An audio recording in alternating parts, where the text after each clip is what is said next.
എല്ലാവർക്കും നമസ്കാരം. അപ്പം നമുക്ക് കാറ്റത്തെ കിളിക്കൂട്ടിലെ നിധിയുടെയും സുധീഷിൻ്റെയും ഇന്നത്തെ കഥ കേൾക്കാം. എൻ്റെ ചാനൽ ആദ്യമായി കാണുന്നവരാണെങ്കിൽ ഒന്ന് സബ്സ്ക്രൈബ് ചെയ്യണേ, വീഡിയോ ഇഷ്ടപ്പെടുവാണെങ്കിൽ ലൈക്ക് ചെയ്യണേ, കമൻറ്റ് ചെയ്യണേ. അങ്ങനെ നമ്മുടെ നിധി കോളേജിൽ ഡ്യൂപ്ലിക്കേറ്റ് സർട്ടിഫിക്കറ്റ് അപ്ലൈ ചെയ്യാനായിട്ട് പോകുന്നുണ്ട്. അപ്പോൾ സുഭാഷ് പോകുന്ന വഴിക്ക് കഴിക്കാനായിട്ട് ബിസ്ക്കറ്റും വെള്ളവും എല്ലാം എടുത്ത് കൊടുക്കുന്നുണ്ട്. അതിനുശേഷം സുധീഷിൻ്റെ നിർദ്ദേശപ്രകാരം ഒരു ടാക്സി വരുന്നുണ്ട്. ടാക്സിയിൽ നിധി കോളേജിലേക്ക് പോയാൽ മതിയെന്ന് പറയുന്നു. അങ്ങനെ നിധി കൂട്ടിക്കൊണ്ട് ഡ്രൈവർ കോളേജിലേക്ക് പോകുന്നുണ്ട്. അതിനുശേഷം സുഭാഷ് സുധീഷുമായിട്ട് വർക്ക് സൈഡിലോട്ട് പോവുകയാണ്. സുഭാഷിനെ അവിടെ കൊണ്ടുവിടാനായിട്ട് പോകുന്ന വഴിക്ക് സുനന്ദയെയും അമ്മ ലളിതയും കാണുന്നുണ്ട്. സുഭാഷിനെയും സുധീഷിനെയും കണ്ടതും സുനന്ദ ഇങ്ങനെ തിരിഞ്ഞു നോക്കുന്നുണ്ട്. അപ്പോൾ ലളിത വഴക്ക് പറയുന്നുണ്ട്. കണ്ടില്ല അവന്മാർ എൻ്റെ മോളെ തിരിഞ്ഞു നോക്കുന്നു എന്നൊക്കെ പറയും. പിന്നെ കണ്ടേച്ചാലും മതിയെന്ന് പറഞ്ഞ് സുധീഷ് ദേഷ്യപ്പെടുന്നു. അപ്പോഴത്തേക്ക് സൈഡ് ഗ്ലാസ്സിൽ കൂടി സുഭാഷ് സുനന്ദ ഇങ്ങനെ നോക്കുന്നുണ്ട്. രണ്ടുപേരുടെയും കണ്ണ് നിറയുന്നുണ്ട്. പക്ഷേ അത് നമ്മുടെ സുധീഷ് കാണും. സുധീഷ് ചോദിക്കും, എന്താ സുഭാഷ് ചേട്ടാ? ഒന്നുമില്ലടാ, കണ്ണിൽ പൊടി വീടുകയെന്ന് പറയും. പക്ഷേ സുധീഷിന് മനസ്സിലാവും സുനന്ദയെ കണ്ട സങ്കടം കൊണ്ടാണ് സുഭാഷിന് കണ്ണ് നിറഞ്ഞെന്നുള്ളത്. അതിനുശേഷം വണ്ടി കുറച്ച് മുമ്പോട്ട് പോകുമ്പോഴത്തേക്ക് ഒരു ആൾ കൈ കാണിക്കും. ആരാ നോക്കുമ്പം ദാ നിൽക്കുന്നു നമ്മുടെ ഭാസ്കരൻ വണ്ടി തടഞ്ഞു നിർത്തിയിട്ട് ഭാസ്കരൻ അങ്ങ് കയറുവാണ്.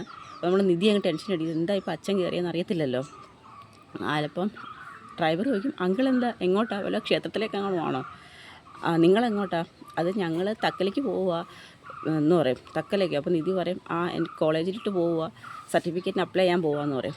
ഞാനും തക്കലേക്കാന്ന് പറയും. അല്ല ഞങ്ങൾ ഞാനും കോളേജിലേക്കാണ്, വണ്ടി വിടാൻ പറയും. അങ്ങനെ നിധിക്ക് അങ്ങ് പേടിയാവും. നിധി വണ്ടിക്കകത്തിരിക്കുമല്ലേ. ഭാസ്കരൻ അമ്മയെ കൊലപാതകം ചെയ്തിട്ടുള്ള ആളാന്നൊക്കെ ഇങ്ങനെ വികേഷ് പറഞ്ഞ അറിവുണ്ട്. കൊലക്കുറ്റത്തിന് ജയിലിൽ പോയാന്നൊക്കെ പറഞ്ഞിട്ടുള്ളത് നിധിക്ക് നല്ല ടെൻഷനും ഉണ്ട് കേട്ടോ. നിധി അനങ്ങുന്ന പോലുമില്ല. അങ്ങനെ കുറച്ച് നേരം കാറിന് മുമ്പോട്ട്, ഇതിങ്ങനെയാണോ നീ വണ്ടി ഓടിക്കുന്നത്, നിനക്ക് വണ്ടി ഓടിക്കാൻ അറിയത്തില്ലെന്നൊക്കെ പറഞ്ഞ് ഡ്രൈവറെ വഴക്ക് പറയുന്നുണ്ട്. അങ്ങനെ കുറച്ച് മുമ്പോട്ട് ചെല്ലുന്ന സമയത്ത് ഒരു സ്ഥലത്ത് നിർത്തും, ഹോട്ടലെടുത്ത് നിർത്തും. അങ്ങനെ പറയും. അങ്ങനെ ഭാസ്കരൻ ബാത്റൂമിലൊക്കെ പോയതിന് ശേഷം വന്ന് നിധിയെടുത്ത് പറയും, നല്ല ബാത്റൂമാണ് അപ്പുറത്തുള്ളത്, പോയി ഫ്രഷായിട്ട് വരാൻ പറയും. കാരണം ഇനി കുറേ നേരം യാത്ര ചെയ്യേണ്ടല്ലേ എന്ന് പറയും. നിധി പറയും, വേണ്ട, നല്ല ക്ലീനായിട്ട് കിടക്കുക, പോകുന്നെങ്കിൽ പോയിട്ട് വരാൻ പറയും. അങ്ങനെ നിധി ഇറങ്ങി ബാത്റൂമിലൊക്കെ പോകുന്നുണ്ട്. വാഷ്റൂമിലൊക്കെ പോകുന്ന സമയത്ത് ഡ്രൈവറുടെ അടുത്ത് പെട്ടെന്ന് ഭാസ്കരൻ പറയും, നീ അപ്പുറത്തെ കുറച്ചുകൂടി മുമ്പോട്ട് ചെല്ലുമ്പോൾ നല്ലൊരു ഹോട്ടലുണ്ട്, അവിടെ നിന്ന് 2 ബിരിയാണി വാങ്ങിച്ചുകൊണ്ട് വരാൻ പറയും. അങ്ങനെ ഡ്രൈവറെ വിട്ട് ബിരിയാണി മേടിപ്പിക്കും. തിരിച്ച് ഡ്രൈവർ വരുന്നതിന് മുമ്പ് ഭാസ്കരൻ ഡ്രൈവിംഗ് സീറ്റ് കയറിയെങ്കിരിക്കും. ഇത് തിരിച്ചു വരുമ്പോൾ ഡ്രൈവറെ കാണത്തുമില്ല, ഭാസ്കരൻ ഡ്രൈവിംഗ് സീറ്റിൽ ഇരിക്കുന്നത്. അപ്പോഴത്തേക്കും ഡ്രൈവർ എന്ത് ചെയ്യുന്ന നോക്കിയപ്പോൾ അവനെ ഇപ്പോൾ വരുമെന്ന് പറയും. അച്ഛനാണോ വണ്ടി എടുക്കുന്നത്? എന്താ ഞാൻ വണ്ടി എടുത്തോളം കുഴപ്പമുണ്ടോ എന്ന് നോക്കിയത്. നിധി മിണ്ടത്തില്ല. അപ്പോഴത്തേക്ക് ബിരിയാണി വാങ്ങിച്ചുകൊണ്ട് ഡ്രൈവർ വരും. നീ ഈ സൈഡിൽ ഇരുന്നാൽ മതി, ഞാൻ വണ്ടി ഓട്ടിക്കാമെന്ന് പറയും. അങ്ങനെ വണ്ടി ഓട്ടിക്കും. കണ്ടോ, ഇങ്ങനെ വേണം വണ്ടി ഓട്ടിക്കാൻ, വണ്ടിക്കകത്ത് ആളിരുന്നാൽ വണ്ടി പോകുന്ന പോലും അറിയില്ലെന്ന് പറയും. ഇങ്ങനെയുണ്ട്, നല്ല സ്മൂത്തായിട്ട് അങ്കിളെ പോകുന്നതെന്ന് പറയും. എന്നൊക്കെ പറഞ്ഞുകൊണ്ട് എല്ലാവരും കൂടി വണ്ടിക്കകത്ത് പോവുകയാണ്. പകുതി വഴി എത്തുമ്പോൾ പറയും, ഇനി നമുക്ക് എന്തെങ്കിലും ഭക്ഷണം കഴിക്കാം. അപ്പോൾ നിധി പറയും, അതിനിവിടെ അങ്ങ് ഹോട്ടലൊന്നും ഇല്ലല്ലോ. അതൊക്കെ ഞാൻ വാങ്ങിച്ചു വെച്ചിട്ടുണ്ടെന്ന് പറയും. നോക്കുമ്പോൾ 3 പേർക്കുള്ള ഒരു പാഴ്സൽ എടുത്ത് നിധിയുടെ കയ്യിലോട്ട് കൊടുക്കും.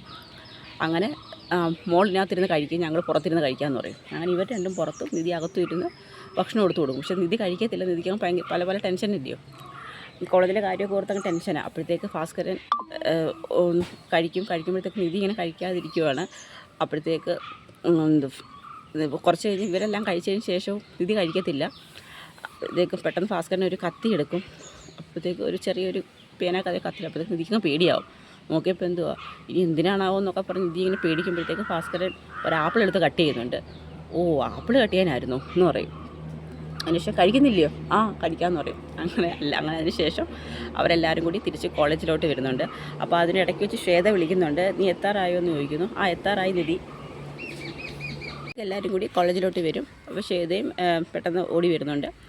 അങ്ങനെ ശ്വേത വന്ന് നിധിയും കൂട്ടിക്കൊണ്ട് കോളേജിലോട്ട് പോകുന്നുണ്ട്. അപ്പോഴേക്ക് ഭാസ്കരൻ ചോദിക്കും, മോളെ പേടിയൊന്നും വേണ്ട, സന്തോഷമായിട്ട് പോയിട്ട് വാ, ഞങ്ങളിവിടെ വെയിറ്റ് ചെയ്യാമെന്ന് പറയും.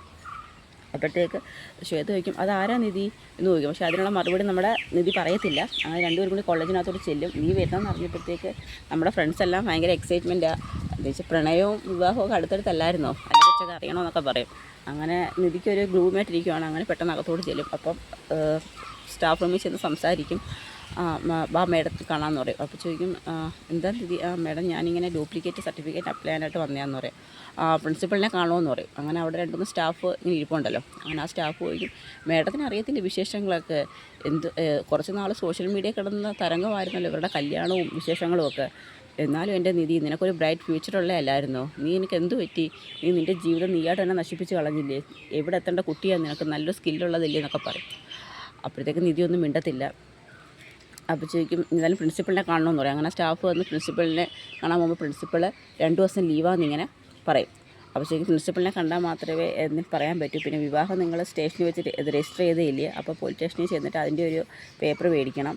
അങ്ങനെ കുറച്ച് ഫോർമലായിട്ടുള്ള കുറച്ച് കാര്യങ്ങളൊക്കെ ഉണ്ട്. അതിനുശേഷം നമുക്കിത് ഡ്യൂപ്ലിക്കേറ്റ് സർട്ടിഫിക്കറ്റിന് അപ്ലൈ ചെയ്യാൻ പറ്റത്തുള്ളൂ എന്നൊക്കെ നിധിയെടുത്ത് പറയുന്നുണ്ട്. അപ്പോൾ അവിടെ സ്റ്റാഫ് റൂമിൽ ഇരുന്ന ഒരു സ്റ്റാഫിന് അരുണിനെ പരിചയമുള്ളതായിരുന്നു. നേരെ അയാൾ നിധിയുടെ ചേട്ടനായ അരുണിനെ ഫോൺ വിളിക്കുന്നുണ്ട്.